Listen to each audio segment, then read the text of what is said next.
Throughout the year, the mission of the Connecticut Fund for the Environment is, according to the website, to preserve the land, air, and water of Connecticut and Long Island Sound. They have all sorts of efforts throughout the year. I thought we'd set the tone with a look back at one of their summertime programs. Fox Connecticut's Audrey Kuchin shows it to us. Ready, midships.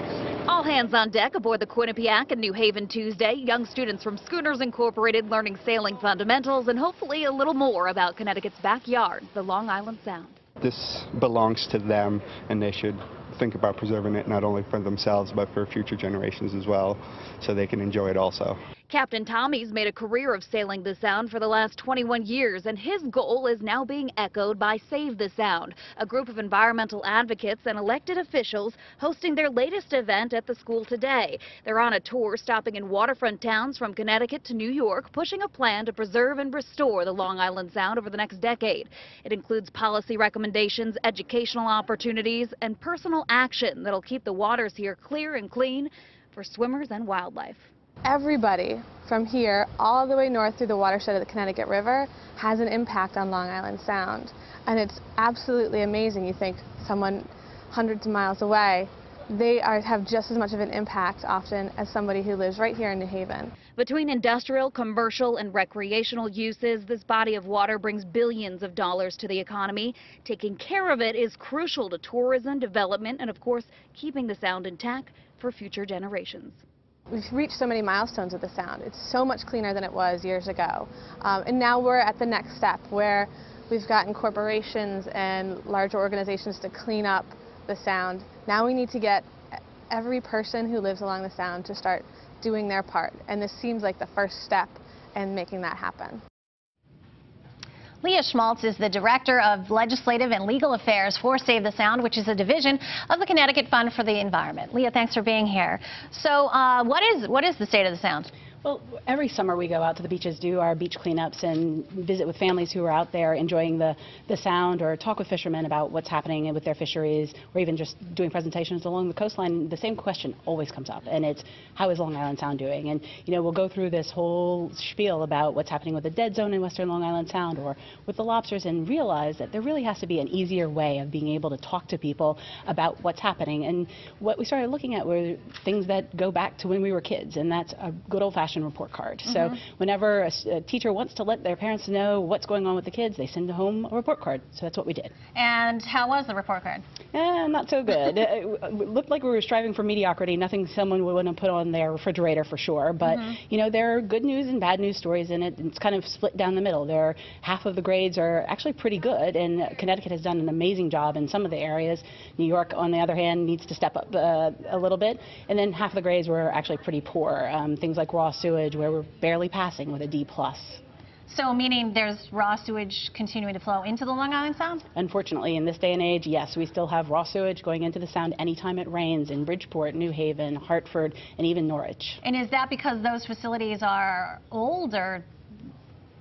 Yeah, they're old facilities that were built, you know, over 100 years ago. And so what happens is whenever stormwater comes down from the sky, hits pavement, roofs, it runs off into what's called a combined sewer overflow system. So it mixes that stormwater with the raw sewage coming from industry, from residents, and instead of going to the sewage treatment plant because it would overwhelm the system, it actually goes straight into Long Island Sound or a tributary completely untreated. In the state of Connecticut, that's one of the really big efforts that they've done over the last 4 years, is trying to invest in the sewage treatment plant upgrades that we need in order to separate those combined sewer overflows. So Connecticut has done an amazing job. They need to keep up the work. I mean, they've got another 10 to 15 years and probably another $5 billion to go.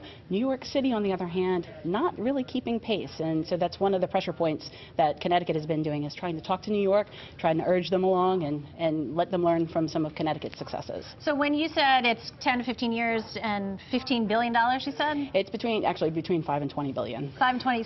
So they need support. I mean, that comes from the federal government, or? It comes from a mixture of places. It comes some from the federal government, some from the taxpayers, and through bonding that the state legislature sets up. In fact, last year, because clean water funding, which is what we use to upgrade those facilities, creates thousands upon thousands of jobs, the legislature actually invested pretty heavily last session in order to do some of those upgrades. So a lot of it comes from the state of Connecticut. So Connecticut, in terms of getting funding from Connecticut, it was pretty good. But I know that you have a lot of trouble, right, when it comes to federal funding and getting it, because it all streams through the EPA. Is that right? That's one of the avenues, yeah. And what we have right now is something called the Long Island Sound Restoration Act, which is a 5-year bill that gets renewed every 5 years that provides funding and an authority to do a variety of activities around Long Island Sound, from restoring degraded habitats to doing outreach efforts and storm drain stenciling to let people know not to dump anything in Long Island Sound. That program, unfortunately, the authorization ran out. And so what we're doing now is really working with our federal government to try to get that authorization back in place and the funding that comes with it. So, you know, I mean, it's a political issue as well. I mean, is it going to be difficult to get that kind of authorization? I mean, we're in an election year, and that's going to play a role in it. Republicans traditionally are not very supportive of environmental causes, right? Absolutely, and in this financial climate, obviously no federal spending is really going on the upside of things. So it is an upward battle, and our delegation in Connecticut and New York has dedicated themselves to trying to fight for it. It's not looking too good this year, but we're hoping that by next year we'll be able to turn that back around. So what do you do in the meantime? You try to look at other resources, or other resources, the states, of course, but it's not always just about the money. It's about activities that people take. So policy changes that we can do, things like incentivizing green infrastructure, which is where you take the stormwater that's coming down from the sky and filter it like a normal landscape would do, and put that back into the ground instead of letting it run off into the combined sewer overflow area. So things like that, policy changes that incentivize that.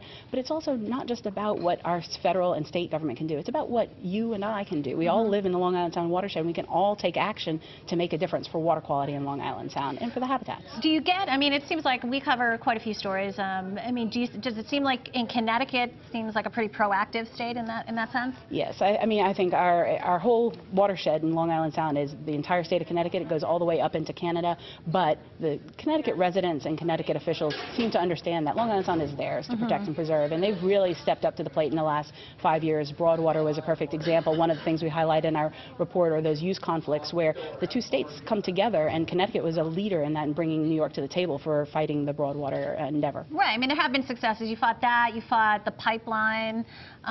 What else? You said there were some good points in the report card. Yeah, coastal habitats, one of the great areas. So the place where the water of the Sound meets the land, and there are salt marshes and sand dunes that provide critical nursery areas for wildlife to spawn, but it also provides a buffer whenever we start to have these increased storms that have been coming our way, and with climate change, being able to keep that barrier secure. That's one of the things that Connecticut and New York have done an amazing job on. They've restored over 500 acres of 500 acres of habitats. So that's an A for them on that. Migratory habitat, same thing. Open rivers, being able to let fish spawn, removing dams and creating fish ladders so that the fish can spawn. Again, an A- there. Beach litter, making sure that people are cleaning up after themselves and that our beaches are safe for residents to use. They got a B-. Absolutely. So if people want to take a look at this report on their own and take some time and look at it, how do they do that? They go to www.savethesound.org. It'll be right on the home page, and it gives residents a couple of lists of things that they can do to help clean the sound, and also provide some resources like volunteer opportunities that they might want to get involved in. Interesting. Thanks a lot, Leah, for being here. It's very interesting. Don't forget, if you missed something here on The Real Story, you can now watch it online by going to ctnow.com. You can also catch us on YouTube. Thanks for watching this week's edition of The Real Story. We'll see you here again next week.